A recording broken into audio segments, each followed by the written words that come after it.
Welcome to TNPSC aspirants. நான் உங்க engineer குரு. மிக நீண்ட நாட்களுக்கு பிறகு உங்களை சந்திக்கிறதுல ரொம்ப மகிழ்ச்சியா இருக்கேன். இது என்ன டெஸ்ட் அப்படின்றது உங்க எல்லாருக்குமே தெரியும். இந்த டெஸ்ட் பேட்ச்க்கான பேர் கடைசி ஆயுதம். 380 டெஸ்ட்டுகள் இந்த டெஸ்ட் பேட்ச்ல கொடுக்க போறோம். தமிழுக்கு 200 தேர்வுகளும், ஜிஎஸ்க்கு 100 தேர்வுகளும், மேக்ஸுக்கு 80 தேர்வுகள் கொடுக்க போறோம். ஆக மொத்தம் 380. இப்ப நம்ம இந்த டெஸ்ட் பேட்ச்ல பாக்குற கொஸ்டின்ஸ் எல்லாமே அப்படியே டிஎன்பிசி எக்ஸாம்ல வரும் அப்படின்றதுதான் எங்களுடைய டார்கெட். கொஸ்டின்ஸ் எல்லாம் நீங்க பார்க்கும் போதே கண்டிப்பா பாஸ் பண்ணிடலாம் அப்படின்ற எண்ணம் வரும். இந்த 380 டெஸ்டையும் யாரும் ஒருத்தர் பக்காவா போட்டு பார்த்து பிரிண்ட் போட்டு டேட்டாஸை கரெக்டா கலெக்ட் பண்ணி வைக்கிறீங்க அப்படின்னா உங்களுக்கு வெற்றி அப்படின்றது 100% உறுதி. ஸோ ஃபர்ஸ்ட் கொஸ்டின் போயிடலாம். இது யூனிட் 6ல இருந்து இந்த கொஸ்டின். நம்ம இந்த டெஸ்ட் 1 அப்படின்றது யூனிட் 6ல இருந்து எடுத்திருக்கோம். தொல்லியல் அகழ்வாராய்ச்சி first test. The first question. Pudukkottai மாவட்டத்தின் பொற்பனைக்கோட்டை என்ற இடத்துல சங்ககால நடுக்கல் காணப்படுகின்றன கொடுத்திருக்காங்க. அது பாருங்க, புதுக்கோட்டை மாவட்டத்தின் பொற்பனைக்கோட்டை. இந்த பொற்பனைக்கோட்டை அப்படின்னு சொல்லியிருக்காங்க பாருங்க. இந்த பொற்பனைக்கோட்டைக்கு இன்னொரு பேர் என்ன அப்படின்னா பொன் பரப்பினான் பட்டி அப்படின்னு சொல்லுவாங்க. பொன் பரப்பினான் பட்டி. 2012ல இந்த பொற்பனைக்கோட்டையில அகழ்வாராய்ச்சி பண்றாங்க. பண்ணும்போது இந்த பொற்பனை கோட்டைக்குள்ள ஒரு குளியல் அறை இருந்தது.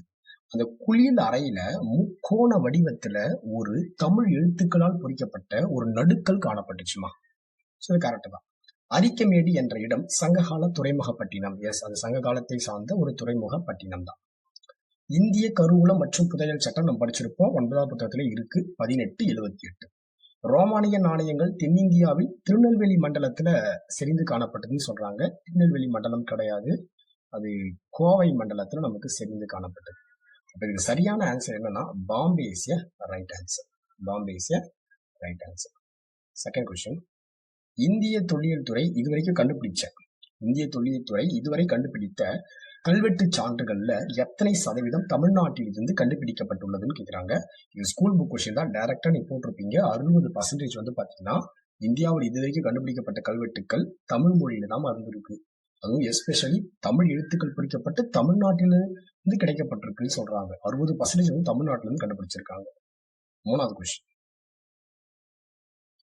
இந்தியாவில் மாநிலத்திற்கு வெளியே முதலில் அகழாய்வு மேற்கொண்ட மாநில தொல்லியல் துறை எதுன்னு கேக்குறாங்க. தமிழ்நாடு தான். இப்ப நீங்க 2025-26 இந்த பட்ஜெட்ல 7 கோடி ரூபாய் வந்து பாத்தீங்கன்னா முன்னாள் முதலமைச்சர் மு.க. ஸ்டாலின் அவர்கள் ஒதுக்கியிருப்பாரு.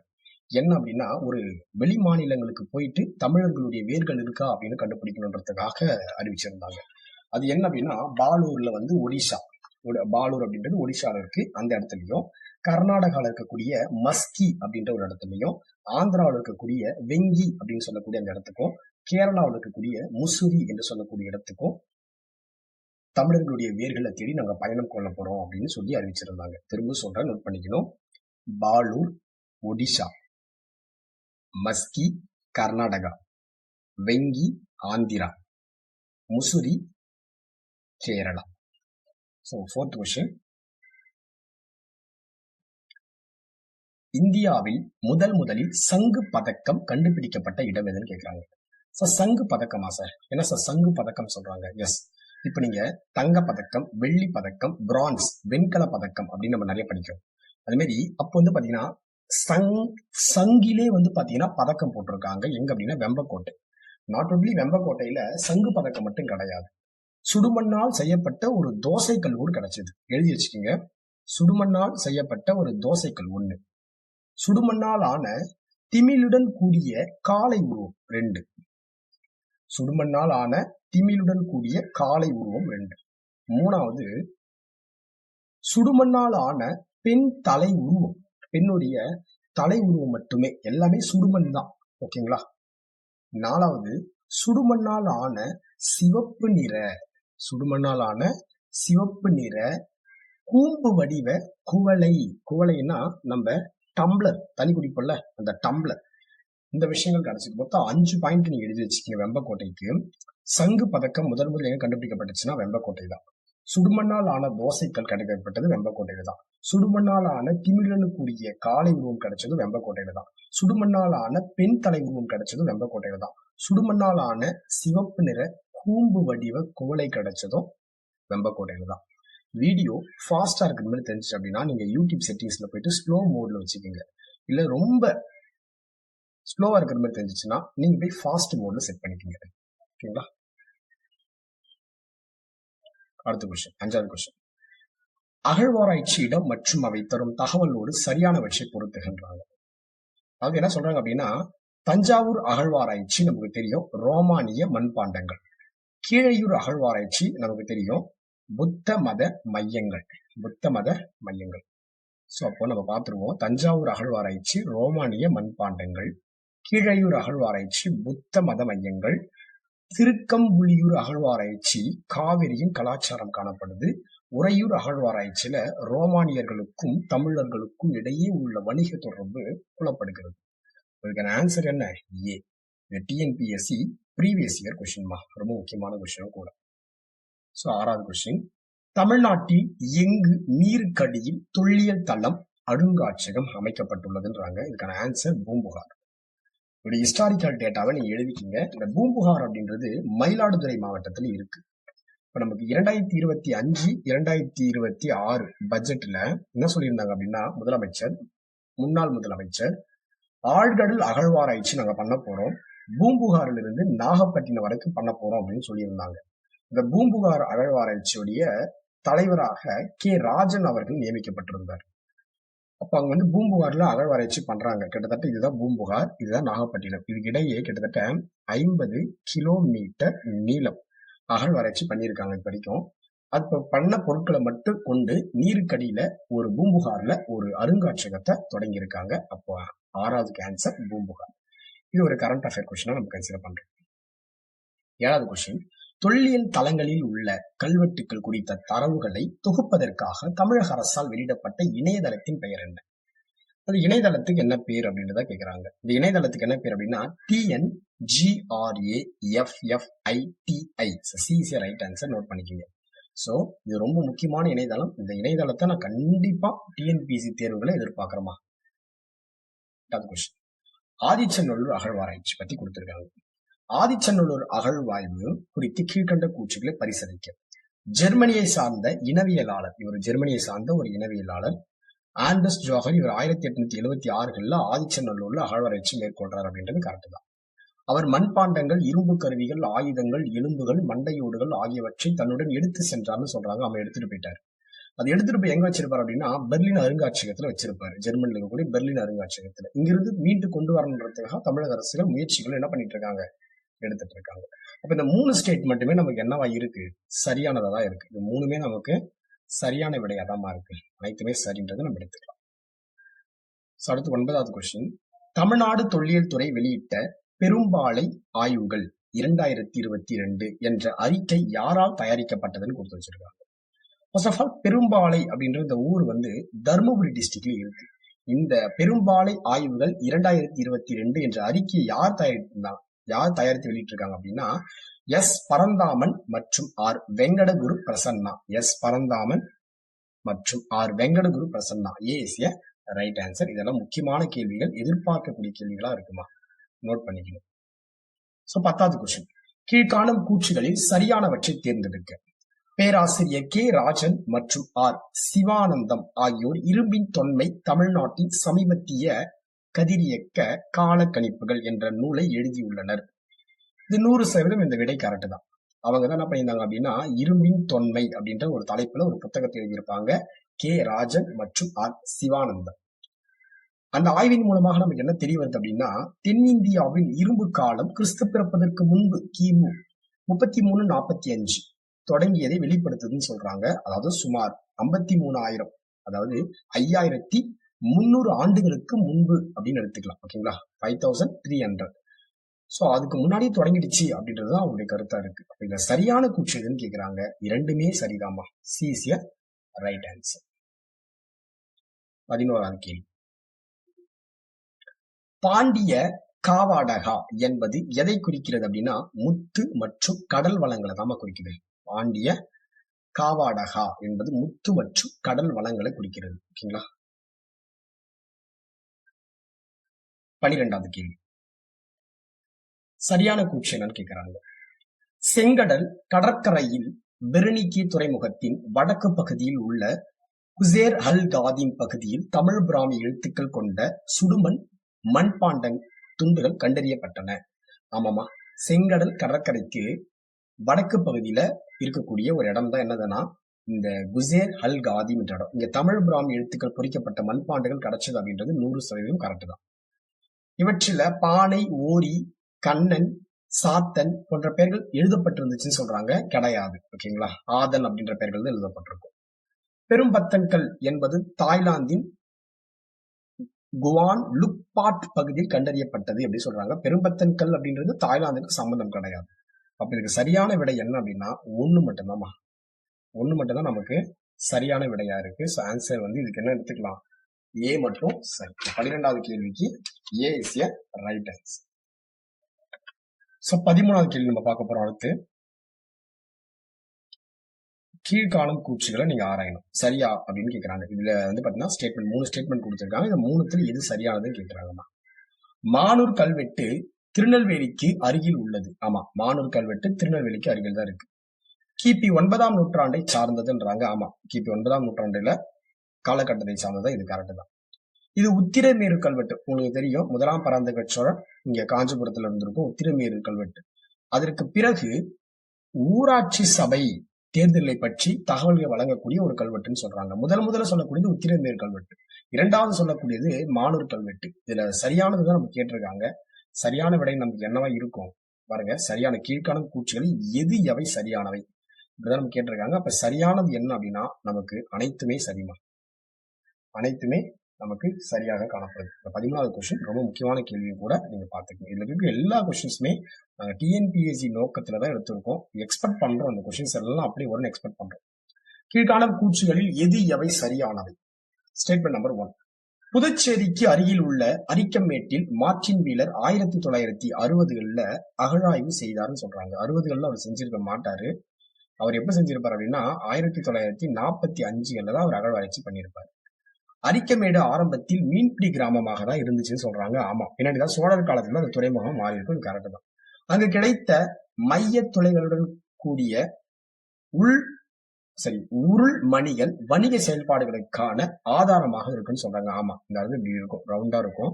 அது உள்ள மட்டும் ஒரு சின்னதா ஒரு உருள் கூடியதா கொடுத்திருப்பாங்க. அரிக்கமேடு ரோம பேரரசுடன் வணிக தொடர்பு கொண்டு செல்வம் மிகுந்த வர்த்தக நகரமாக இருந்துச்சுன்னு சொல்றாங்க. ஆமா, செல்வம் மிகுந்த வர்த்தக நகரமா இருந்துச்சு. இப்ப இந்த கீழ்காணும் கூற்றுகளில் எது எவை சரியானவைன்னு கேட்டிருக்காங்க. இதுல சரியான விடை என்னன்னா அனைத்துமே சரிதான். நமக்கு அனைத்துமே சரியான விடையா தான் நம்ம எடுத்துக்கிறோம். சாரி, அனைத்துமே கிடையாது. 1 செகண்ட். ஃபர்ஸ்ட் ஸ்டேட்மெண்ட் நமக்கு தப்பு அல்லவா? சோ ஃபர்ஸ்ட் ஸ்டேட்மெண்ட் தப்பு அப்படின்னா நமக்கு வந்து பாத்தீங்கன்னா C is a right answer. 14வது நமக்கு C is a right answer. First statement தப்பு இல்லை நமக்கு. எஸ், அது என்ன தப்புன்றது நான் காட்டுறேன் உங்களுக்கு பாருங்க. அதாவது புதுச்சேரிக்கு அருகில் உள்ள அரிக்கமேட்டில் மார்டின் வீலர் 1945ல தான் அகழ்வாராய்ச்சி மேற்கொண்டிருப்பார். சோ 15வது கொஸ்டின் தான். கீழ்காணும் கூற்றுகளில் எது எவை சரியானவை. கீழ் நமண்டி அகழ்வாய்வில் வெளிக்கொணரப்பட்ட ஈமப்பேழைகளுக்கு கதிரியக்க மாதிரி காலக்கணீடு செய்யப்பட்டது. ஆமா, செய்யப்பட்டது கரெக்ட் தான். தமிழ்நாட்டில் முதல் முறையாக ஈமப்பேழைகளுக்கு காலக்கணிக்கீடு செய்யப்பட்டுள்ளது இங்குதான் என்று குறிப்பிடப்பட்டது. அது முதல்ல இங்கதான் பண்ணாங்களா அப்படின்னு கேட்டா கிடையாது. ஆதிச்சநல்லூர்லயே பண்ணிருப்பாங்க. முதல்ல ஆதிச்சநல்லூர்லயே பண்ணிருப்பாங்க. அப்போ ஃபர்ஸ்ட் ஸ்டேட்மெண்ட் நமக்கு கரெக்டா எடுத்துக்கலாம்.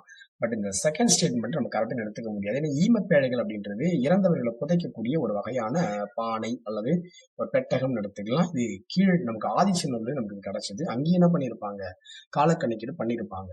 பட் இந்த இடத்துல கால கணக்கீடு முதலா பண்ண அப்படின்னு சொல்லியிருக்காங்க. கீழ் நமண்டி இது எங்க இருக்கு அப்படின்னா நமக்கு திருவண்ணாமலை டிஸ்ட்ரிக்ட்ல இருக்கு. பட் முதல்னு சொன்னதால இந்த 2வது ஸ்டேட்மெண்ட் தப்பாயிடுச்சு. முதல் ஸ்டேட்மெண்ட் நமக்கு கரெக்டுமா. 16வது கொஸ்டின்.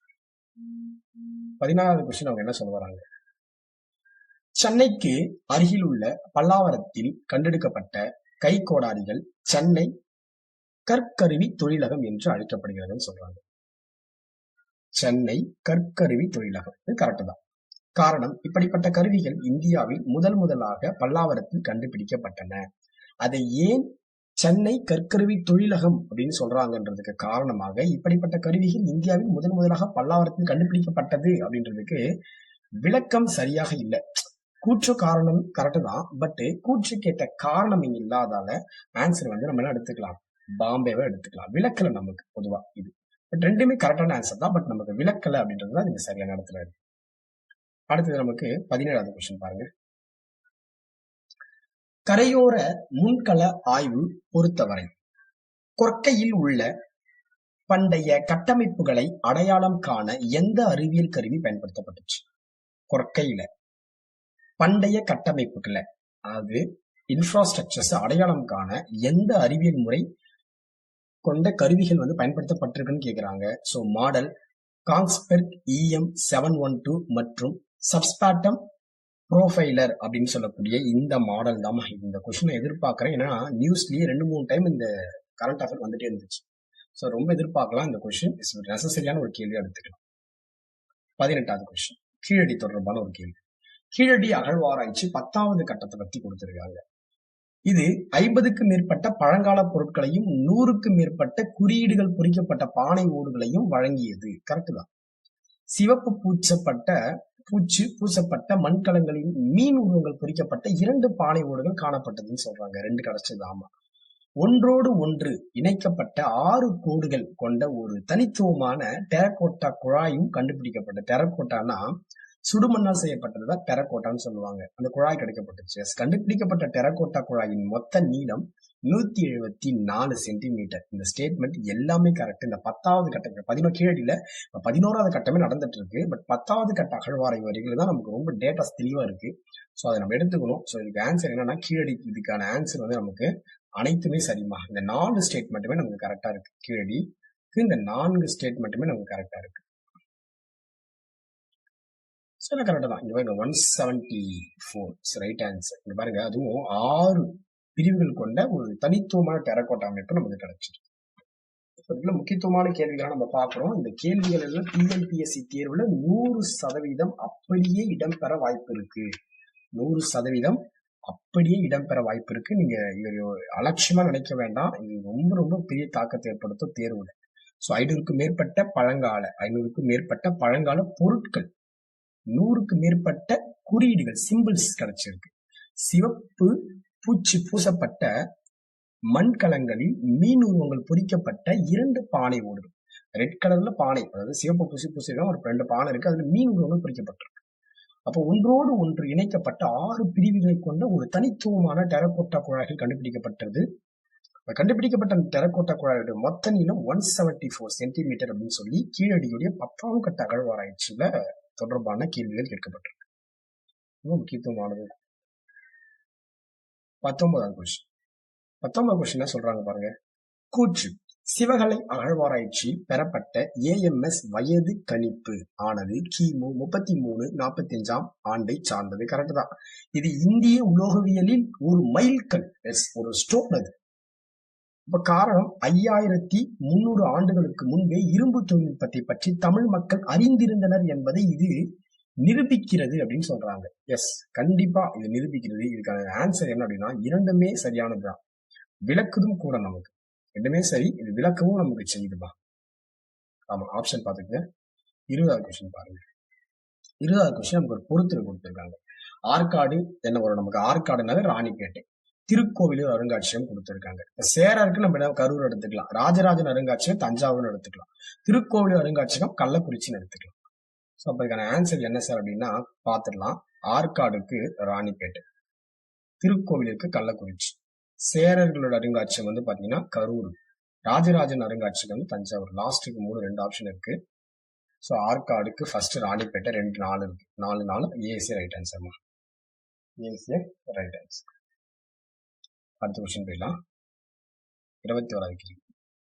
கூற்று காரணம்.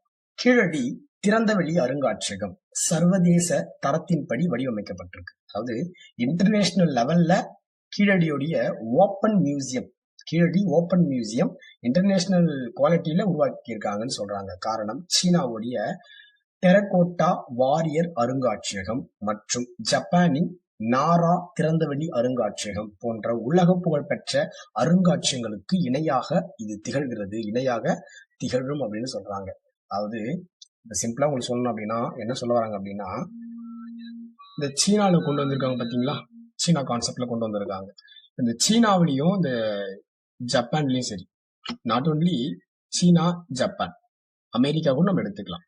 இப்போ எஸ்பெஷலி இந்த பாயிண்ட்ல நமக்கு சொல்றது என்னன்னா, சீனா ஜப்பான், சீனாவில் இருக்கக்கூடிய டெரகோட்டா வாரியர் அருங்காட்சியகம்னு ஒண்ணு இருக்கு. ஜப்பான்ல நாரா திறந்தவெளி அருங்காட்சியகம்னு ஒண்ணு இருக்கு. அந்த அந்த அளவுக்கு புகழ்பெற்றதான் இப்ப நம்ம கீழடி திறந்தவெளி அருங்காட்சியகம் கொண்டு வந்திருக்குல்ல. அப்ப இன்டர்நேஷனல் லெவல்ல இன்டர்நேஷனல் தரத்துல உருவாக்கப்பட்டிருக்கு அப்படின்னு சொல்றாங்க. அப்ப இது கரெக்டா குரு சார் அப்படின்னு கேட்டா ரெண்டுமே கரெக்ட் தாமா. இதுக்கான ஆன்சர் ஏ. ரெண்டுமே கரெக்டா விளக்கவும் நமக்கு செய்யுது. ஓகேங்களா? ஆன்சர் என்ன இருக்கு? ஏ இஸ் ஏ ரைட் ஆன்சர். இந்த கொஸ்டின் எதிர்பார்க்கலாம். டிஎன்பிசில ரொம்ப ரொம்ப முக்கியத்துவமான கேள்வியும் பார்க்கப்படுது. அடுத்து பாருங்க 22வது கொஸ்டின் பாருங்க. பின்வரும் கூற்றுகளில் குறிப்பிடப்பட்டுள்ள தலம் எதுன்னு கேட்கிறாங்க. திருப்பத்தூர் மாவட்டத்தில் இது அமைஞ்சிருக்கான். பார்த்தோன்னே கண்டுபிடிச்சிருப்பீங்க, பையம்பள்ளின்ட்டு. புதிய கற்கால பண்பாட்டு தலம்னு சொல்றாங்க. எஸ், பையம்பள்ளி தான். இந்த இடத்துல பண்டைய பாறை ஓவியங்கள் கண்டெடுக்கப்பட்டன. எஸ், பையம்பள்ளி. இங்க மெருகேற்றப்பட்ட கற்கருவிகள் பெருமளவுல கிடைச்சிருக்குன்னு சொல்றாங்க. அதுக்கு ஆன்சர் என்னதான்? பையம்பள்ளி. பையம்பள்ளி தான் ரைட் ஆன்சர் இருக்கு. இப்ப திருப்பத்தூர் மாவட்டம் அப்படின்னு சொல்லும்போது பையம்பள்ளி வந்துடும். புதிய கற்கால பண்பாடுன்னு சொல்லும்போது பையம்பள்ளி வந்துடும். பாறை ஓவியங்கள் சொன்னாலே பையம்பள்ளி தான். மெருகேற்றப்பட்ட கற்கருவிகள் சொன்னாலே பையம்பள்ளி தான். அப்போ ஆன்சர் என்ன? D is a right answer. 23வது கொஸ்டின். பொருணை அருங்காட்சியகம் பொறுத்தவரை எந்த அகழ்வாராய்ச்சியின் தொல்பொருள் காட்சிப்படுத்தப்படும் அப்படின்னு சொல்றாங்க. இந்த பொருணை அருங்காட்சியகம்னு ஒண்ணு இருக்கு. அது இருக்கு. அந்த பொருளை அருங்காட்சியகத்துல எந்தெந்த அகழ்வாராய்ச்சி தொடர்பான பொருட்கள் பாத்தீங்கன்னா காட்சிப்படுத்தப்படும் சொல்றாங்க. இப்ப பொருணை அப்படின்னாலே உங்களுக்கு தெரியும் தாமிரபரணி. பொருணை அப்படின்னாலே நம்ம என்ன சொல்லுவோம்? தாமிரபரணி சொல்லுவோம். தாமிரபரணி பொருணைனா தாமிரபரணி. தாமிரபரணி யார் எங்கெல்லாம் இருக்கு அப்படின்னு பாத்தீங்கன்னா, சிவகலை தாமிரபரணி யார் பக்கத்துல தான் இருக்கு, கொற்கை தாமிரபரணி யார் பக்கத்துல தான் இருக்கு, ஆதிச்சநல்லூர் தாமிரபரணி பக்கத்துல தான் இருக்கு. அப்ப இங்க கொற்கை, சிவகங்கை, சரி சிவகலை, சிவகங்கை கிடையாது, சிவகலை, கொற்கை, ஆதிச்சநல்லூர் இங்கு கிடைக்கப்பட்ட அகழ்வாராய்ச்சி பொருட்கள் எல்லாமே இந்த பொருணை அருங்காட்சியகத்துல, அந்த பொருணை மியூசியத்துல வைக்க போறாங்க அப்படின்னு சொல்லியிருக்காங்க. எஸ், இது கரெக்ட் தான். ஸோ ஆன்சர் அதுக்கு பாம்பே. 24வது கொஸ்டின். பின் வருவனவற்றுள் கீழடி அருங்காட்சியகத்தின் 6 முக்கிய கருப்பொருள் பிரிவுகளில் எது இல்லைன்றாங்க. 24வது கொஸ்டின் ரொம்ப ரொம்ப ரொம்ப ரொம்ப முக்கியத்துவமான கேள்வியை கூடமா. டிஎன்பிசி எக்ஸாம்ஸ்ல நான் ரொம்ப எதிர்பார்க்கக்கூடிய கேள்வி இந்த கேள்வி நான் பாக்குறேன். நீங்க வேணா பாருங்க, இந்த மாதிரி குரூப் 1 எழுதுறாங்க பாத்தீங்களா, அவங்களுக்கு இந்த கேள்வி எதிர்பார்க்கிறேன் நான். அது என்ன அப்படின்னா, மொத்தம் கீழடி அருங்காட்சியகத்துல மொத்தம் ஒரு 6 பிரிவுகள் பிரிச்சிருக்காங்க. அதுல முதல் பிரிவு வைகை மற்றும் கீழடி கரெக்ட் தான். 2வது பிரிவு வேளாண்மை மற்றும் நீர் மேலாண்மை கரெக்ட் தான். 3வது பிரிவு பாத்தீங்கன்னா ஆடை மற்றும் அணிகலன்கள் அப்படின்றது 3வது பிரிவு கரெக்ட் தான். 4வது பிரிவு என்ன அப்படின்னா, அது மண்பாண்ட தொழில்கள் அப்படின்னு சொல்லுவாங்க. அதாவது எழுதிற பாருங்க, மண் பாண்ட தொழில்கள்.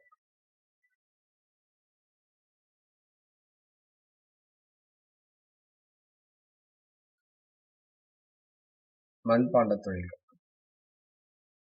அடுத்தது கடல் வழி வணிகம்.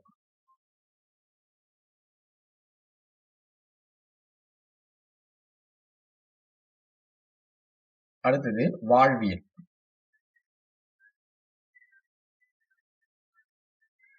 இப்படி 6 முக்கிய கருப்பொருள் பிரிவுகள் அவங்க வச்சிருப்பாங்க. கீழடியில வைகை மற்றும் கீழடி 1, வேளாண்மை மற்றும் நீர் மேலாண்மை 1, ஆடை மற்றும் அணிகலன்கள் 1, மண்பாண்ட தொழிலகங்கள் 1, கடல் வழி வணிகம்னு 1, வாழ்வியல்னு 1. மொத்தம் 6 இருக்கும். இந்த 6மே தயவு செஞ்சு அப்படியே மனப்பாடம் பண்ணிக்கிங்க.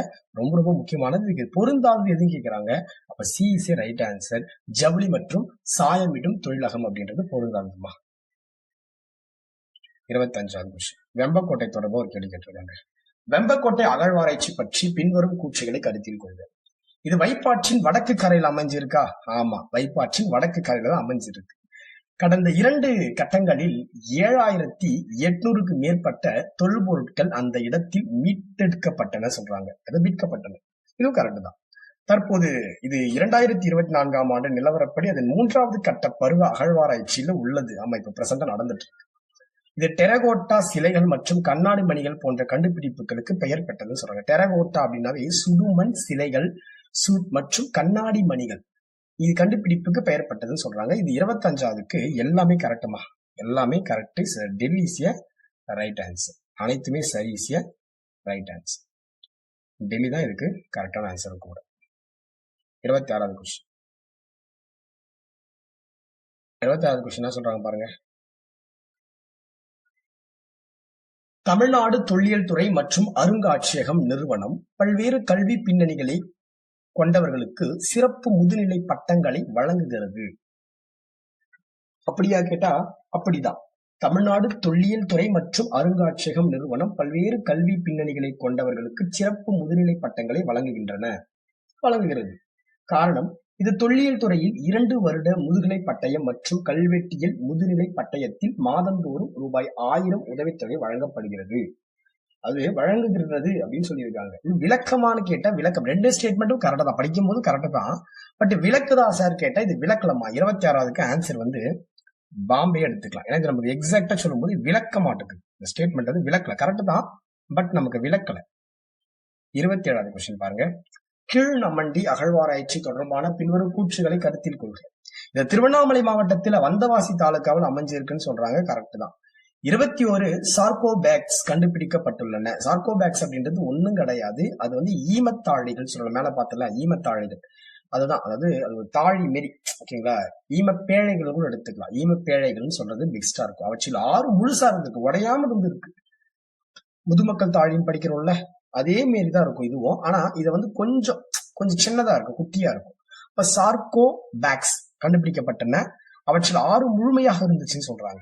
ஒரு சார்கோபேக்ஸ் முதன்முறையாக அறிவியல் பூர்வமாக கிமு 1692 சேர்ந்தது என்று தேதியிடப்பட்டிருக்குன்னு சொல்றாங்க. ரொம்ப ரொம்ப முக்கியமானது. கீழ்நமண்டி ரீசெண்டா அகழ்வாராய்ச்சி பண்ணாங்க, அந்த இடத்துல இருந்து கொடுக்கப்பட்டிருக்க ஒரு டேட்டா. இதெல்லாம் டிஎன்பிசி தேர்தல் கேட்பாங்களே கண்டி, நீங்க ரொம்ப அட்வான்ஸா படிக்கிறதெல்லாம் அந்த அளவுக்கு வந்து உங்களுக்கு கேட்க மாட்டாங்க.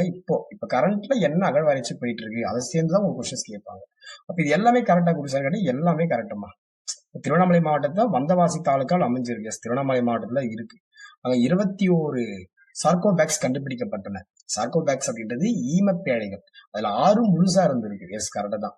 ஒரு சார்கோபேக்ஸ் அதாவது ஈமப்பேழையை முதன்முறையாக அறிவியல் பூர்வமாக அகழ்வாராய்ச்சி பண்ணி அவருடைய காலம் வந்து பாத்தீங்கன்னா 1692 சார்ந்தது. அதாவது பிரிட்டிஷ் காலம் இருக்குல்ல, அப்ப அந்த இன்பிட்வீன்ல சொல்ற மாதிரி சொல்றாங்க. கிமு நீங்க நினைக்கிறது கிபி டக்குன்னு நினைப்பீங்க சார், பிரிட்டிஷ் காலம் சார் 1692. இது கிறிஸ்து பிறப்பதற்கு முன்புப்பா. அது கிபின்னு சொல்லும் போதுதான் இப்ப 1692 அப்படின்னு பிரிட்டிஷ் காலம். இது கிறிஸ்து பிறப்பதற்கு முன்பு அல்லவா, அந்த காலகட்டத்தை சார்ந்ததான். தொல்லியல் அகழாய்வு மற்றும் மாவட்டங்கள், அது எத்தனை இணைகள் கொடுக்கப்பட்டிருக்கு அப்படின்றது கொஸ்டின் கேட்கிறாங்க நமக்கு. எத்தனை இணைகள்? கொந்தகை நமக்கு தெரிய சிவகங்கை டிஸ்ட்ரிக்ட் தான். கொந்தகை சிவகங்கை டிஸ்ட்ரிக்ட் தான். வெம்பக்கோட்டை விருதுநகர் கரெக்ட் தான். திருமலாபுரம் தென்காசி கரெக்ட் தான். கீழ்நமண்டி திருவண்ணாமலை டிஸ்ட்ரிக்ட் தான். மருங்கூர் கடலூர் தான். இதுல எத்தனை இணைகள் சரியா இருக்குன்னு போகும்போது அனைத்துமே சரியாதாமா இருக்கு. 29 தவறான இணையை தேர்வு செய்க சார். அரிக்கமேடு ஆராய்ச்சியாளர்கள் சர் மார்டின் வீலர் பிரிட்டனை சார்ந்தவர் தான்மா.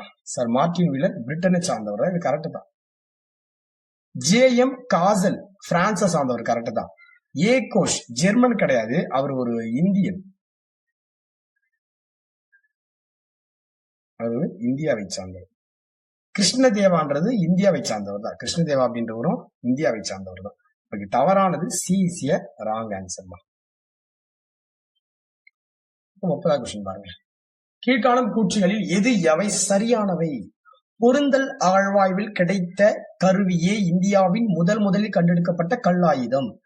பொருந்தல்ல கிடைச்சது பல்லாவரத்துல தான் கிடைச்சது. பல்லாவரத்துல கிடைத்த கருவிதான் இந்தியாவிலே முதலில் கண்டெடுக்கப்பட்ட கல்லாயுதம். அப்ப ஒண்ணு தப்பு அப்படின்னா ஆப்ஷன் ஏ ஆப்ஷன் பி நம்ம ராங் போட்டலாம். அப்ப அரிக்கமேடு அகழ்வாய்வில் கிடைத்த ரோமானிய பண்பாண்டங்கள் மூலம் நமக்கும் ரோமானியர்களுக்கும் இடையே இருந்த வணிக தொடர்பு உறுதிப்படுத்தப்படுது. எஸ், அரிக்கமேடு அகழ்வாய்வில் கிடைத்த ரோமானிய மண்பாண்டங்கள் மூலம் தான் நமக்கும் இந்தியர்களுக்கும் ரோமானியர்களுக்கு இடையே இருந்த வணிக தொடர்பு உறுதிப்படுத்தப்படுது. ஆதிச்சநல்லூர்ல 1914 நடத்தப்பட்ட அகழ்வாய்வில் ஏராளமான முதுமக்கள் தாழிகள் கண்டெடுக்கப்பட்டுச்சு. நிறைய முக்கியமான பாயிண்ட் கூட இது. கிறிஸ்து பிறப்பதற்கு முன்பு கிமு 2ஆம் நூற்றாண்டு ரோம் நாட்டில் புழக்கத்தில் இருந்த அரிட்டையின் வகை பானை ஓடு கீழடியில் கண்டெடுக்கப்பட்டுச்சு. கிறிஸ்து பிறப்பதற்கு முன்பு 2ஆம் நூற்றாண்டு அப்படின்னு சொல்லிட்டாங்க. அப்ப ரோம் நாட்டுல புழக்கத்தில் இருந்த அரிட்டைன் வகை பானை ஓடுகள் வந்து கீழடியில் கிடைச்சிருக்கு. ஆமா, அரிட்டைன் வகை பானை ஓடுகள் அரிக்கமேட்டில் கிடைச்சது, கீழடியில் கிடைச்சது, அரிக்கமேட்டிலும் கிடைச்சது, கீழடியில் கிடைச்சது.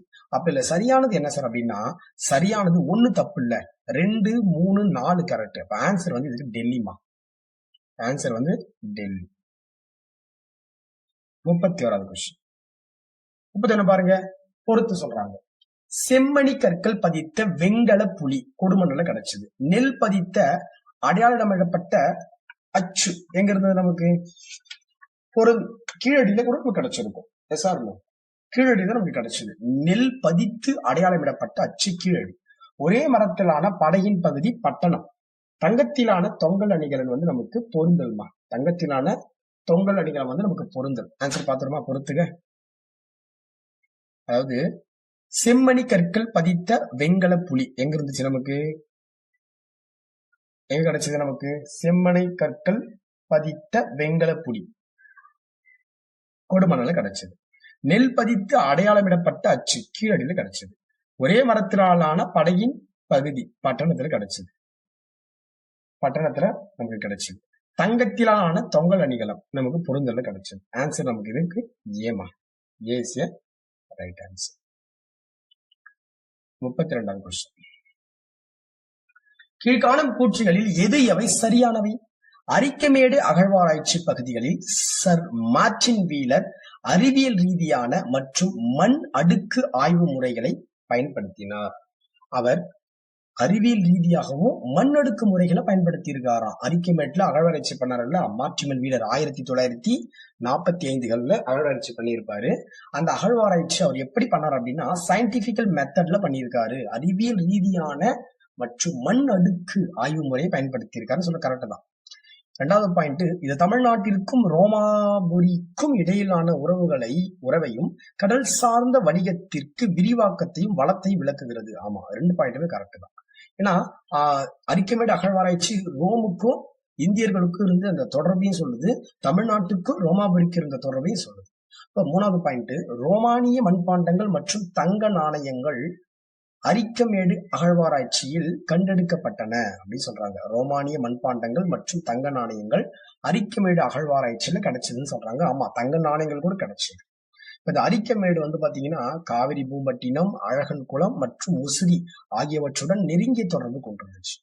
அப்ப இது எல்லாமே ஆன்சரா சார் அப்படின்னா எல்லாமே ஆன்சர் தாமா. சரியானது நம்ம கேட்கறாங்க, அவங்க சரியானது கேட்கறாங்க எல்லாமே. அப்ப மார்டின் வீலர் என்ன பண்ணிருப்பார் அப்படின்னா அறிவியல் ரீதியாகவும் மண் அடுக்கு ஆய்வு முறையை பயன்படுத்தி இருப்பார். முக்கியமா வந்து இடையிலான உறவு தமிழர்களுக்கும் ரோமானியர்களுக்கு இடையிலான உறவை வந்து இது பலப்படுத்தி காட்டுது. இப்போ வந்து ரோமானிய மண்பாண்டங்களும் தங்க நாணயங்களுமே நமக்கு அரிக்கமேட்ல கிடைச்சு. இதோடு மட்டுமில்லாமல் காவிரி பூபட்டினம், அழகன் குளம் ராமநாதபுரத்தில் இருக்கு, முசிறி கேரளா, இந்த இடங்களுடன் நெருங்கிய தொடர்பு கொண்டிருக்காங்க அரிக்கமேடு. அப்ப ஆன்சர் இதுக்கு டெல்லிமா. எல்லாமே correct. Delhi is right answer. 33வது கொஸ்டின் பாருங்க. 33வது கொஸ்டின். தென்னிந்திய பிராமி கல்வெட்டுக்கள் எல்லாம் சந்தேகப்பட முடியாத அளவிற்கு பௌத்தர்களுடன் தொடர்புடையவை என்பதே உண்மையாகும். பௌத்தர்களுடன் தொடர்புடையதே உண்மையாகும் சொல்றாங்க. எவ்வளவு இம்பார்ட்டன்ட் பாயிண்ட் பாருங்களேன், எவ்வளவு அழகா சொல்றாரு. தென்னிந்திய பிராமி கல்வெட்டுக்கள் எல்லாம் சந்தேகமே பட முடியாதான் அளவிற்கு பௌத்தர்களுடன் தொடர்புடையவை என்பதே உண்மையாகும். அப்படியாயின் பிராகிருத அடிப்படை கொள்கைகளே கல்வெட்டியலில் கோலோச்சின என்றால் ஆச்சரியப்பட ஒன்றுமில்லை. அங்க மேல சொல்லும் போது சந்தேகப்பட முடியாத, இங்க ஆச்சரியப்பட ஒன்றுமில்லை. இந்த வார்த்தைகளை நீங்க பார்க்கும்போது இது பள்ளிப்பாட புத்தகத்துல தான் இருக்கு. இந்த கொஸ்டின், இந்த கேள்வி பள்ளிப்பாட புத்தகத்துல இருக்கு. 33வது கேள்வி. இதன் ஆன்சர் வந்து கே பிள்ளை இஸ் ரைட் ஆன்சர். நீங்க சந்தேகப்பட முடியாத தென்னிந்திய பிராமிய கல்வெட்டுக்கள் எல்லாமே சந்தேகப்பட முடியாத அளவிற்கு பௌத்தர்களுடன் தொடர்புடையவை என்பது உண்மையாகும். புத்தர்கள் இருக்காங்கல்ல, அவங்களுடன் தொடர்புடையதான். அப்படியாயின் பிராகிருத அடிப்படை கொள்கைகளே கல்வெட்டியலில் மிகுந்து கோலோச்சின அப்படின்னா உயர்ந்து நிக்குது அப்படின்னு சொல்றாங்க. அதுல ஆச்சரியப்படுறதுக்கு ஒண்ணும் கிடையாது அப்படின்னு சொல்லி கே பிள்ளை அவர்கள் வந்து சொல்றாரு. 34வது கொஸ்டின். பின் வருவனவற்றுள் எவை சங்க காலத்தில் துறைமுக நகரங்களாக இருந்தவைன்றாங்க. புகார் சங்க காலத்துல துறைமுக நகரா தான் இருந்துச்சு. தொண்டி கிடையாது, உறையூர் இருந்துச்சு, கொற்கை இருந்துச்சு. அப்ப இதுல எதுங்க ஐயா வராது அப்படின்னு கேட்டீங்க அப்படின்னா, உங்களுக்கு தொண்டி வராதுமா. அவ புகார் வரும், உறையூர் வரும், கொற்கை வரும். இப்ப பார்க்கும்போது 2 இல்லாத ஆன்சரை நீங்க சூஸ் பண்ணணும். 2 இல்லாத ஆன்சர் சீமா. C is a right answer. 35வது கொஸ்டின் பாருங்க. மனித எலும்பு கூடு கிடைச்சது கொடுமணல்ல. படிகத்திலான காதணிகள், படிகத்திலேயே ஓகேங்களா, படிகத்தால் ஆன காதணிகள் கம்பல் கிடைச்சது கீழடியில. உமி நீக்கிய நெல்மணி பார்த்தா சிவகலையில தான் கிடைச்சது. பெண் உருவங்கள் ஆதிச்சலூர்ல தான் கிடைச்சது. இப்ப சரியான இணை தான் நமக்கு கேட்டிருக்காங்க. சரியான இணை பாத்தீங்கன்னா 3 நாளுமா. இந்த 3 நாள் நமக்கு கரெக்டா இருக்கு. இது ரெண்டுமே இன்டர்சேஞ்ச் ஆயிருக்கு. மனித எலும்பு கூடுகள் கொடுமண்ல கிடைச்சது. படிகத்திலான காதணிகள் எங்க கிடைச்சது? கீழடியில கிடைச்சது. இந்த உமி நீங்கிய நெல்மணிகள் நமக்கு சிவகாலையில தான் கிடைச்சது. பெண் உருவங்கள் நமக்கு ஆதிச்சநல்லூர்ல கிடைச்சது. 36வது கொஸ்டின் 36. தவறான கூற்றை தேர்வு செய்க. இதுல எது தப்புன்னு கேக்குறாங்க. ஃபர்ஸ்ட் ஆன்சரை பார்த்துருவோம் நம்ம.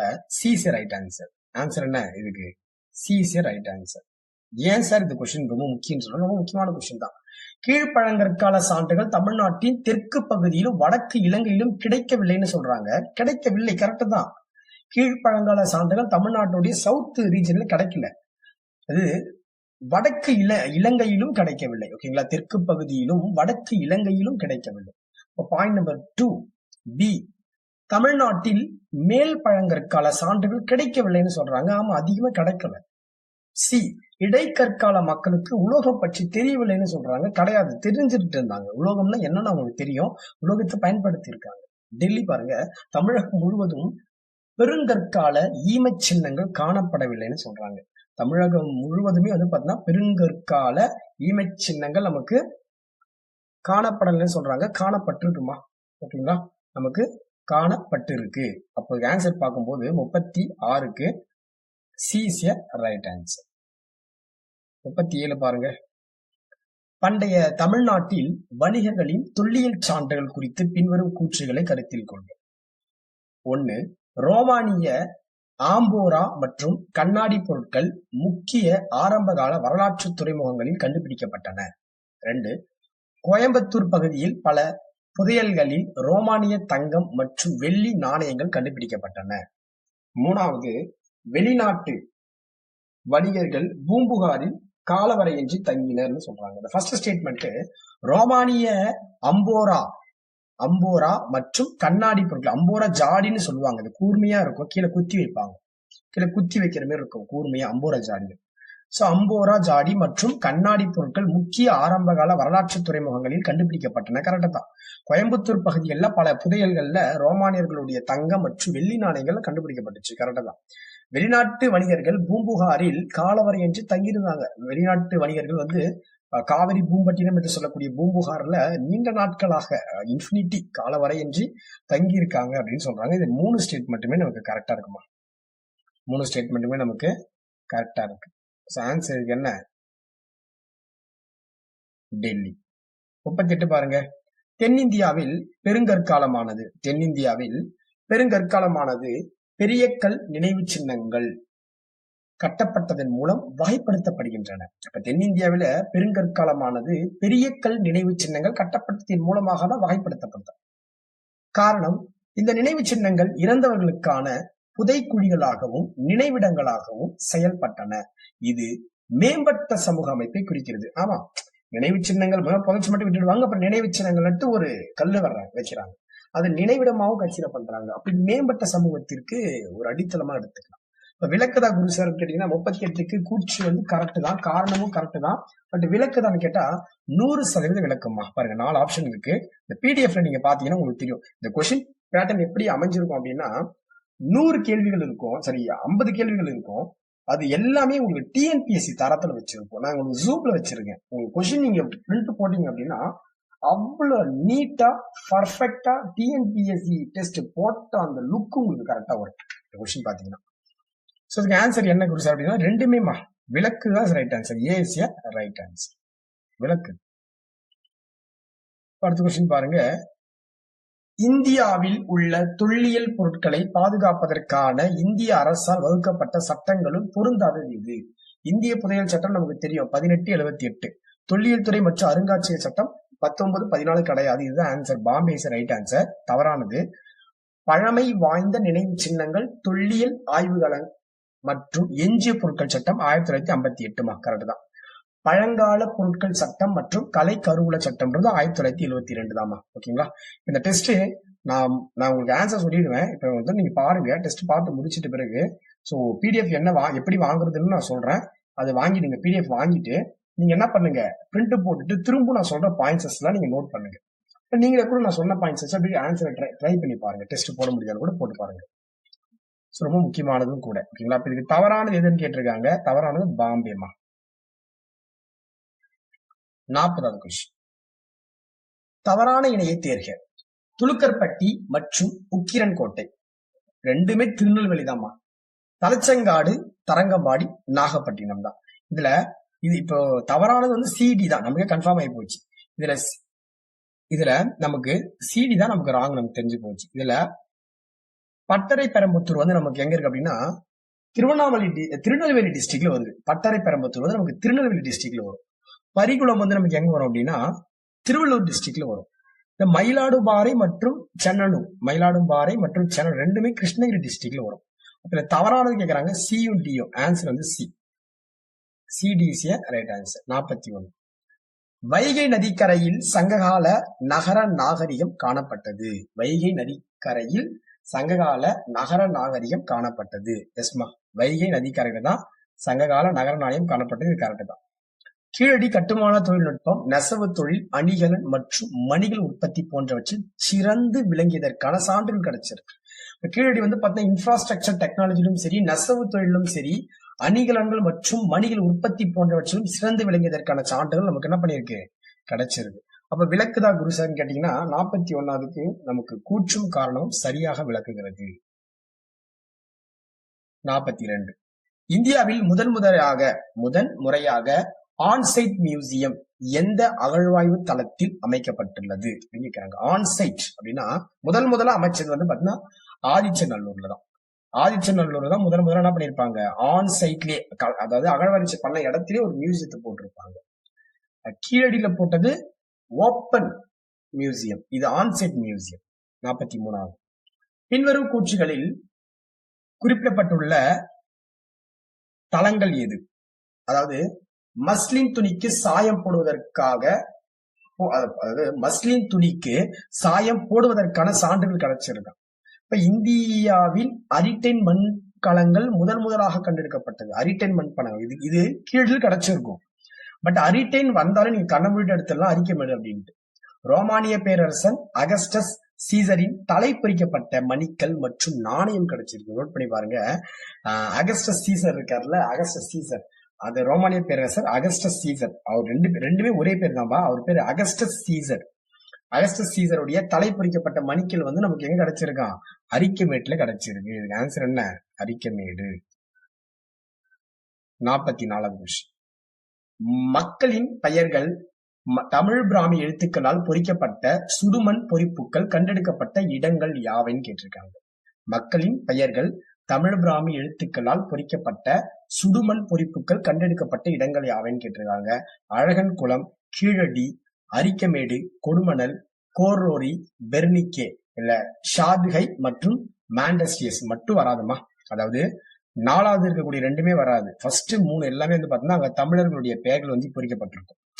தமிழ் மக்களுடைய, அதாவது மக்களின் பெயர்கள் தமிழ் பிராமி எழுத்துக்களும் பொறிக்கப்பட்டிருக்கும். எங்க அப்படின்னா அழகன் குளம், கீழடி கரெக்ட் தான். அரிக்கமேடு, கொடுமணல் கரெக்ட் தான். கோரோரி மற்றும் பெர்னிக்கே கரெக்ட் தான். பட் இது மட்டும் வராது. அப்ப ஆன்சர் 1, 2, 3 ஆன்சர் இஸ் சீமா. 45. இது அகழ்வாராய்ச்சி. ஆலம்பரை அப்படின்றது காஞ்சிபுரத்தில் இருக்கு. கண்ணனூர் வந்து திருச்சியில் இருக்கு. படைவேடு திருவண்ணாமலை டிஸ்ட்ரிக்ட்ல இருக்கு. பழையாறை அப்படின்றது கும்பகோணத்துல இருக்கு. பழையாறை எங்க இருக்கு, கும்பகோணத்துல. ஆலம்பரை காஞ்சிபுரம் டிஸ்ட்ரிக்ட். 3. இது ஆன்சர் சி லாக் பண்ணிக்கலாம். கண்ணனூர் திருச்சி, படவேடு அப்படின்றது திருவண்ணாமலை டிஸ்ட்ரிக்ட், பழையாறு அப்படின்றது கும்பகோணத்துல இருக்கு. 40. கண்ணாடி மணிகள் செய்யும் தொழிலகங்கள் எங்க இருக்கு அப்படின்னா நமக்கு கண்ணாடி மணி சேரக்கூடிய இடம் வந்து பாத்தீங்கன்னா குடிக்காட்டுல தான் இருக்கு. கண்ணாடி மணி செய்யக்கூடிய இடம் எங்க இருக்கு நமக்கு? குடிக்காடு. இந்த குடிக்காடு பகுதியில தான் நமக்கு என்ன பண்ணிருப்பாங்க, கண்ணாடி மணிகள் செய்யக்கூடிய அந்த தொழிற்சாலை வந்து நமக்கு இருக்கும். சங்கு வலையில் செய்யக்கூடிய தொழிற்சாலை நமக்கு எங்க இருக்கும் அப்படின்னா கீழடியில இருக்கும். இரும்பு உருக்கக்கூடிய ஆலை வந்து நமக்கு குமட்டூர்லயும் கொடுமணல்லையும் இருக்கும். பொண்ணு உருக்கக்கூடிய ஆலை வந்து பட்டணத்துல இருக்கும். பொண்ணு உருக்கக்கூடிய ஆலை எங்க இருக்கும்? பட்டணத்துல இருக்கும். ஆன்சர் பாத்துருவோமா? அப்ப ஃபர்ஸ்ட் கண்ணாடி மணி செய்யக்கூடிய தொழிலகம் நமக்கு குடிக்காட்டுல இருக்கு. பள்ளிப்பாட புத்தகத்திலே இருக்குப்பா இது. சங்கு வளையல்கள் செய்யும் தொழிற்சாலை நமக்கு கீழடியில, சங்கு வளையல் கீழடியில செய்வாங்க. இப்ப சங்கு வளையல் கூட நமக்கு கிடைச்சது வெம்பக்கோட்டையில கிடைச்சிருக்கும். இரும்பு உருக்கும் உலை எங்க இருக்கு அப்படின்னா நமக்கு குமட்டூர் மற்றும் கொடுமணல். புக்ல கொடுத்திருப்பாங்க. குட்டூர் மாத்தி சொல்லிட்டேன். குட்டூர் மற்றும் கொடுமணல். குட்டூர் மற்றும் கொடுமணல் கொடுத்திருப்பாங்க. பொன் உருக்கும் உலைகள் வந்து நமக்கு பட்டணத்துல இருக்கும். அதன் அடிப்படையில் பார்க்கும்போது 4, 3, 1, 2 ஆன்சர் பாம்பே. 47வது கொஸ்டின் பாருங்க. கூற்று தமிழ் பிராமி எழுத்துக்கள் பொறிக்கப்பட்ட சங்ககால நடுக்கற்கள் பொற்பனை கோட்டையில காணப்பட்டது. மேல டிஸ்கஸ் பண்ணிருப்போம்.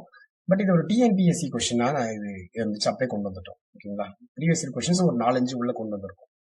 கூற்று 1 வந்து நமக்கு கரெக்ட் தான். கூற்று 2 பாருங்க. புலிமான் கோம்பையில இருந்து 2006ல என்ன பண்ணிருப்பாங்க அப்படின்னா தமிழ் பிராமி கல்வெட்டு வந்து கிடைச்சிருக்கும். அந்த நடுக்கல், அதாவது தமிழ் பிராமி கல்வெட்டுகளுடன் கூடிய ஒரு நடுக்கல் கண்டுபிடிக்கப்பட்டுச்சு. ரெண்டுமே சரியானது தாமா.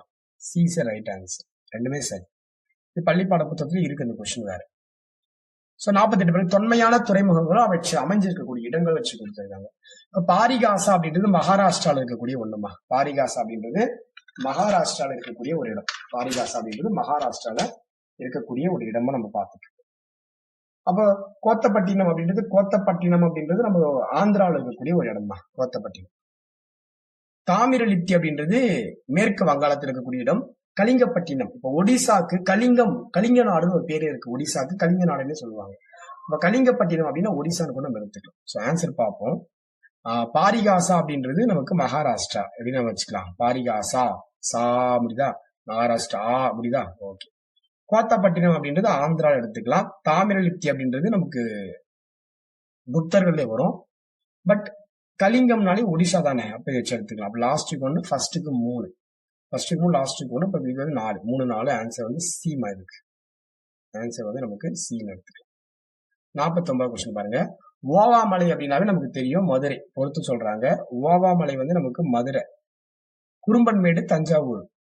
திருவக்கரை அப்படின்றது நமக்கு விழுப்புரம். மல்லபாடி அப்படின்றது கிருஷ்ணகிரி. இந்த மல்லபாடியில் தான் முதல்ல பாறை ஓவியம் கண்டுபிடிச்சிருப்பாங்க. மல்லபாடியில தான். இதுக்கு ஆன்சர் வந்து 2, 1 ஆப்ஷன் இருக்கா பாரு. 2, 1, 3, 4 ஆன்சர் பாம்பே. Last question. திரு ஆர் பாலகிருஷ்ணனின் கூற்றின்படி சிந்து சமவெளி நாகரிகமானது எந்த இடத்தில் கண்டறியப்பட்ட நகர நாகரிகத்துடன் ஒற்றுமைகளை கொண்டுள்ளது அப்படின்னு கேட்டிருக்காரு. சோ பாலகிருஷ்ணன் ரொம்ப ரொம்ப முக்கியம். பாலகிருஷ்ணன் அகழ்வாராய்ச்சி பண்ணது கீழடி தொடர்பாக தான் இருக்கும். அப்ப பாலகிருஷ்ணன் கீழடி வருவாரு தெரிஞ்சிருந்தா கூட நீங்க என்ன பண்ணிருக்கலாம், எடுத்திருக்கலாம். கீழடி அப்படின்றத நீங்க என்ன பண்ணிருக்கலாம், கண்டிப்பா படிச்சிருக்கலாம். சோ ஆன்சர் வந்து இதுக்கு சி இஸ் ரைட் ஆன்சர்மா. C is right answer. திரு பாலகிருஷ்ணனின் கூற்றின்படி சிந்து சமவெளி நாகரிகமானது எந்த இடத்தில் கண்டறியப்பட்ட நகர நாகரிகத்துடன் ஒற்றுமைகளை கொண்டுள்ளது அப்படின்னு கொடுத்திருக்காங்க. சோ ஆன்சர் என்னது, கீழடி. அவர் சிந்து சமவெளி நாகரிகமானது கீழடியுடன் ஒத்து போகுது அப்படின்னு சொல்லியிருக்காரு. சரி, ஓகே பாருங்க. சோ இன்னைக்கு நம்ம ஃபர்ஸ்ட் டெஸ்ட் பார்த்திருக்கோம். அகழ்வாராய்ச்சி முடிஞ்சிருச்சு. சோ அடுத்தடுத்து நமக்கு என்ன அப்புறம் தொடர்ந்து நம்ம வீடியோஸ் கொடுத்துட்டே இருப்போம். நம்ம சேனலை கரெக்டா ஃபாலோ பண்ணி வச்சுக்கோங்க. சேனல்ல மட்டும்தான் ஆன்சர்ஸ் கீ இருக்கும்பா. ஓகே, ஆன்சர் கீ தனியாக கொடுக்க மாட்டோம். சேனல்ல மட்டும்தான் ஆன்சர் கீ இருக்கும். இந்த பிடிஎஃப் நீங்க வாங்குனீங்கன்னா கூட ஆன்சர் கீ நீங்க சேனல்ல இருக்கக்கூடிய வீடியோஸை பார்த்து மட்டும் தான் நோட் பண்ற மாதிரி இருக்கும். தனியா ஆன்சர் கீ கொடுக்க மாட்டோம். ஸோ உங்களுக்கு எந்த டவுட்டா இருந்தாலும் கீழே கொடுக்கப்பட்ட இந்த நம்பர்ஸ்க்கு நீங்க கான்டாக்ட் பண்ணி டவுட் கேட்கலாம். ஸோ இந்த பிடிஎஃப் எப்படி சார் வாங்குறது அப்படின்னு உங்களுக்கு டவுட் இருக்கும்ல. So how to get PDF sir, அதாவது எப்படி பிடிஎஃப் நான் வாங்குறது, உங்ககிட்ட இருந்து எப்படி சார் குரு சார் நான் பிடிஎஃப் வாங்கிக்கிறது அப்படின்னு உங்களுக்கு நிறைய ஒரு டவுட் இருக்கும். எப்படி வாங்கலாம்னு நான் சொல்றேன் பாருங்க. இந்த வீடியோவை இப்ப நீங்க பாத்துட்டு இருக்கீங்கல்ல, இந்த வீடியோக்கு ஒரு லைக்கை போட்டு விட்டுருங்க. ஓகேங்களா? இந்த வீடியோக்கு ஒரு லைக்கை போட்டுட்டு இந்த வீடியோவை சப்ஸ்கிரைப் பண்ணிடுங்க. சப்ஸ்கிரைப் பண்ணிட்டு இந்த வீடியோவை ஒரு 5 நபர்களுக்கு ஷேர் பண்ணிடுங்க. இந்த வீடியோவை ஒரு 5 நபர்களுக்கு ஷேர் பண்ணிட்டு, ஷேர் பண்ண யாரோ ஒருத்தருக்கு ஷேர் பண்ணியிருப்பீங்கல்ல, ஷேர் பண்ண பிடிஎஃபா இருக்கலாம் அல்லது கமெண்ட். நீங்க போட்ட கமெண்ட், யூடியூப்ல ஒரு கமெண்ட் போட்டிருப்பீங்கல்ல, அந்த கமெண்ட்டை எடுத்துட்டு வந்து எனக்கு என்ன பண்ணுங்க, வாட்ஸ்அப்ல இந்த நம்பருக்கு நீங்க என்ன பண்ணுங்க, வாட்ஸ்அப் பண்ணிடுங்க. இந்த 3 கான்டாக்ட் நம்பர் இருக்குல்ல, இந்த கடைசி நம்பர் 9384162541 இந்த நம்பருக்கு நீங்க வாட்ஸ்அப் பண்ணிடுங்க. ஓகேங்களா? இந்த நம்பருக்கு நீங்க வாட்ஸ்அப் என்ன பண்ணணும் அப்படின்னா, ஃபர்ஸ்ட் வீடியோக்கு ஒரு லைக் போட்டுருங்க. லைக் போட்டுட்டு ஆல்ரெடி நீங்க சப்ஸ்கிரைப் பண்ணியிருந்தீங்கன்னா பிரச்சனை கிடையாது. சப்ஸ்கிரைப் பண்ணாதவங்க சப்ஸ்கிரைப் பண்ணிடுங்க. ஒரு 5 நபர்களுக்கு இந்த வீடியோவை ஷேர் பண்ணி விட்டுருங்க. ஷேர் பண்ணிட்டு கமெண்ட் போடுங்க. கமெண்ட் போட்டுட்டு அந்த கமெண்ட்டை ஸ்கிரீன்ஷாட் எடுத்து, நீங்க போட்ட கமெண்ட்டை ஸ்கிரீன்ஷாட் எடுத்து இந்த வாட்ஸ்அப் நம்பருக்கு 9384162541 இந்த வாட்ஸ்அப் நம்பருக்கு நீங்க அந்த கமெண்ட்டை ஸ்கிரீன்ஷாட் ஷேர் பண்ணீங்க அப்படின்னா, ஷேர் பண்ண 1 ஹவர்ல உங்களுக்கு பிடிஎஃப் கண்டிப்பா கொடுத்துருவோம். இது இந்த ஃபர்ஸ்ட் டெஸ்ட்டுக்கான பிடிஎஃப் மட்டும்தான் இந்த மாதிரிப்பா. இந்த ஃபர்ஸ்ட் டெஸ்ட் இருக்குல்ல, இந்த ஃபர்ஸ்ட் டெஸ்ட்டுக்கான பிடிஎஃப் மட்டும்தான் இப்படி கொடுக்க போறோம். அப்படி இல்லை சார், எனக்கு வந்துட்டு சப்ஸ்கிரைப் பண்ண முடியாது, லைக் பண்ண முடியாது, ஷேர் பண்ண முடியாது, கமெண்ட் பண்ண முடியாது அப்படின்னு சொல்றவங்க இந்த வீடியோக்கு மட்டும் தான் இந்த ப்ராசஸ். அடுத்தடுத்த வீடியோக்கு எப்படி அப்படின்னா, உங்களுக்கு வந்து பாத்தீங்கன்னா உங்களுக்கு பிடிஎஃப் வேணும் அப்படின்னா இதுதான் ஜிபே நம்பர்ப்பா. இது கொடுத்துருக்கோம் பாத்தீங்களா, இதுதான் ஜிபே நம்பர். இப்போ நான் உங்களுக்கு ரவுண்ட் பண்ணியிருக்கேன் பாருங்க, இதுதான் ஜிபே நம்பர். அதாவது ஜிபே ஜிபே நம்பர் இங்க எழுதி போட்டுருவோம் பாருங்க, 9384162541 இந்த ஜிபே நம்பருக்கு நீங்க என்ன பண்ணுங்க, 5 rupees சென்ட் பண்ணிட்டு அந்த சென்ட் பண்ண ஸ்கிரீன்ஷாட்டை நீங்க இந்த வாட்ஸ்அப் நம்பருக்கு, நீங்க எந்த நம்பருக்கு நீங்க ஜிபே பண்றீங்களோ அதே வாட்ஸ்அப் நம்பருக்கு என்ன பண்ணுங்க, அந்த ஸ்கிரீன்ஷாட்டை ஷேர் பண்ணீங்க அப்படின்னா, அதாவது பேமெண்ட் 5 ரூபாய் பே பண்ணிருப்பீங்கல்ல, பண்ணிட்டு டெஸ்ட் 1 இருந்துச்சுன்னா நீங்க டெஸ்ட் 1 அப்படின்னு கேளுங்க. டெஸ்ட் 2 இருந்துச்சுன்னா டெஸ்ட் 2ன்னு கேளுங்க. ஸோ ஒவ்வொரு பிடிஎஃப்க்கும் தனித்தனி பேமெண்ட் தான்ப்பா, எல்லாத்துக்கும் அப்படி கிடையாது. இப்போ டெஸ்ட் 1க்கான பிடிஎஃப் ஒரு நாள் மட்டும்தான் உங்களுக்கு அப்டேட்டா இருக்கும். மோஸ்ட் ஆஃப் வந்து பாத்தீங்கன்னா ஒரு 3 days அப்டேட்டா இருக்கும்பா. டெஸ்ட் 1க்கான பிடிஎஃப் ஒரு 3 days அவைலபிளா இருக்கும். அடுத்தடுத்த டெஸ்ட் நம்ம போயிடுவோம்ல, அப்போ கண்டினியூ போயிட்டே இருக்கும். ஓகேங்களா? ஸோ மொத்தமே 380 டெஸ்ட் இருக்கு, டோட்டலா 380 டெஸ்ட். இல்ல சார் எனக்கு பிடிஎஃப் வேணாம் சார் அப்படின்றவங்க தாராளமா வீடியோ மட்டும் நீங்க பாத்துக்கலாம். பிடிஎஃப் வேணுன்றவங்களுக்கு மட்டும்தான் இந்த ஒரு மினிமமா ஒரு சிங்கிள் டிஜிட்ல நாங்க வச்சிருக்கோம். ஏன்னா டைப்பிங் ஒர்க்லாம் பண்ணி கொடுக்குறாங்கல்ல, அவங்களுக்காக நம்ம கொடுக்கணும். கொஸ்டின் எடுத்து கொடுக்குறாங்க. ஸோ நம்ம நம்பி இருக்கிறவங்க நம்ம தானே பார்த்துக்கணும். ஸோ அதுக்காக இந்த மினிமம் ப்ரைஸை நாங்கள் செட் பண்ணியிருக்கோம். அதாவது இலவசமாக கொடுத்தா அது அருமை தெரியாதுன்றதுக்காக இந்த பிடிஎஃப்காக மட்டும் மினிமம் ப்ரைஸை நாங்கள் 5 rupees செட் பண்ணியிருக்கோம். அது எப்படி அப்படின்னா, நீங்கள் வாட்ஸ்அப் பண்ணிட்டு, அதாவது பேமெண்ட் ஸ்கிரீன்ஷாட்ல நீங்க பேமெண்ட் பண்ணிட்டு அந்த ஸ்கிரீன்ஷாட் எடுத்துட்டு வந்து வாட்ஸ்அப்ல சென்ட் பண்ணிட்டு கீழே கமெண்ட் பண்ணுங்க டெஸ்ட் 1 பிடிஎஃப் அப்படின்னு சொன்னீங்க அப்படின்னா ஒரு டெஸ்ட் பிடிஎஃப் கொடுத்துருவாங்க. அல்லது டெஸ்ட் 2ன்னு சொன்னீங்கன்னா டெஸ்ட் 2 கொடுத்துருவாங்க. ஸோ இப்படிதான் வந்து இந்த பிடிஎஃப் வாங்கக்கூடிய முறை. நல்லா புரிஞ்சுக்கணும். 9384162541 இதுதான் ஜிபே நம்பர், இதுதான் வாட்ஸ்அப் நம்பரும் இதுதான். ஓகேங்களா? 9384162541 ரெண்டுமே இதே நம்பர் தான். ஸோ குழப்பம் வேணாம். ஸோ நாளைக்கு இன்னொரு வீடியோட உங்களை சந்திக்கிறேன். முதல் வீடியோவா இந்த வீடியோ அகழ்வாராய்ச்சி முடிஞ்சிருக்கு. ஸோ இன்னைக்கு சனிக்கிழமை, முதல் வீடியோவா இன்னைக்கு சனிக்கிழமை. ஸோ இந்த வீடியோ வந்து பாத்தீங்கன்னா இன்னைக்கு உங்களுக்கு எடுத்துட்டு இருக்கோம். இப்ப சனிக்கிழமை இந்த வீடியோ கரெக்டா நான் எடுத்துட்டு இருக்கேன் உங்களுக்கு. ஸோ இன்னைக்கு இந்த வீடியோ வந்து கரெக்டா உங்களுக்கு ரீச் ஆயிடும். பாத்தீங்கன்னா டைம் வந்து பாத்தீங்கன்னா ஒரு 6 மணிக்குள்ள இந்த வீடியோ வந்து உங்களுக்கு யூடியூப்ல வந்து பதிவு பண்ணிடுவேன். 6 o'clock பதிவு பண்ணிடுவேன். டெஃபினட்டா பதிவு ஆயிடும் உங்களுக்கு. நாளைக்கு சண்டே. ஸோ சண்டே பொறுத்த வரைக்கும் சண்டே மட்டும் நமக்கு என்ன வராதுன்னா வீடியோ வராதுமா. சண்டே மட்டும் நமக்கு வீடியோ வராது. அடுத்த வீடியோ நமக்கு எப்போ வரும் அப்படின்னா மண்டே டு சனிக்கிழமை, அதாவது சாட்டர்டே வரைக்கும். அதாவது எப்பவுமே நமக்கு வந்து பார்த்தீங்கன்னா வீடியோவோடைய நமக்கு டைம் எப்படி செட் பண்றோம் அப்படின்னா, சாட்டர்டே மட்டும் நமக்கு வீடியோ வராது. அதாவது சாட்டர்டே கிடையாது, 1 செகண்ட் இருங்க. மண்டே டு சாட்டர்டே வரைக்கும் தான் நமக்கு வீடியோஸ் வரும். சண்டே, ஓகேங்களா, சண்டே ஒரு நாள் வந்து வீடியோ வராது. ஏன் அப்படின்னா அந்த சண்டே 1 day உட்காந்துதான் நாங்க என்ன பண்ணுவோம், நிறைய கண்டென்ட், கொஷின்ஸ், இந்த எடிட்டிங், எரர் இது எல்லாத்தையுமே செக் பண்ணுவோம். ஸோ அந்த ஒர்க் இருக்கிறதால அந்த விஷயம் மட்டும் பண்ண மாட்டோம். ஸோ பார்த்துக்குங்க. ஸோ நன்றி, வணக்கம். மறக்காம கமெண்ட் போட்டுருங்க. கமெண்ட் போட்டுட்டு லைக் போட்டுட்டு ஷேரை போட்டுட்டு கமெண்ட்டை நீங்க வந்து எனக்கு வாட்ஸ்அப்ல 9384162541 நம்பருக்கு நீங்க அனுப்புனீங்க அப்படின்னா உங்களுக்கு இந்த ஃபர்ஸ்ட் டெஸ்ட்டுக்கான பிடிஎஃப் மட்டும் ஃப்ரீயா வாங்கிக்கலாம். அடுத்தடுத்த டெஸ்ட் வந்து பார்த்தீங்கன்னா சலுகைக்கு கட்டண சலுகைக்கு உட்பட்டது. நன்றிப்பா.